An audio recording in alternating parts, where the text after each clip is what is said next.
I was raised by a single mom in New York, and she used the local library as a daycare center because it was a very tough neighborhood. And so she would basically say, when you get back from school, go straight to the library and don't come out until I pick you up late at night. So I used to basically live in the library, and I read everything. I read every magazine. I read every pictograph. I read every book. I read every map. I just ran out of stuff to read. I just read everything. So I got over this idea of that reading a large number of books or reading a book to completion as a vanity metric. Because really, when people are putting up photos on Twitter, Instagram of look at my pile of books that I'm reading, it's a show-off thing. It's a signaling thing. Yeah, right? sure. And the reality is I would rather read the best 100 books over and over again until I absorb them rather than read all the books. Right. Yeah, because your brain has finite information, in finite space.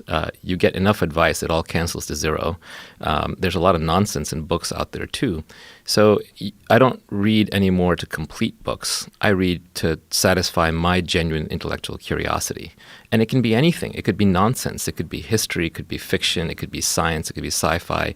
These days it's mostly sci-fi, philosophy, science, because that's just what I'm interested in. But I will read for understanding. So a really good book, I will flip through. I won't actually read it consecutively in order, and I won't even necessarily even finish it. I'm looking for ideas, things that I don't understand. And when I find something really interesting, I'll reflect on it, I'll research it, and then when I'm bored of it, I'll drop it or I'll flip to another book. Thanks to electronic books, I've got 50, 70 books open at any time in my Kindle or iBooks, and I'm just bouncing around between them.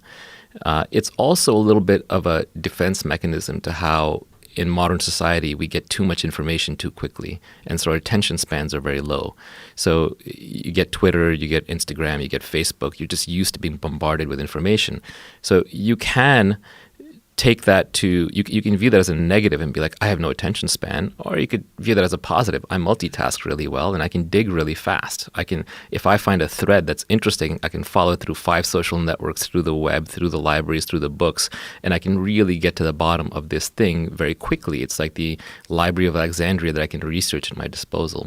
So I no longer track books read or even care about books read. It's about understanding concepts. I don't waste time, no, I make time. All these people wanna hate, fine, I'ma make mine. While you sitting there complaining, I'll be training. While you sitting there just waiting, I'm creating. Yeah, sometimes I think that I'm unstoppable.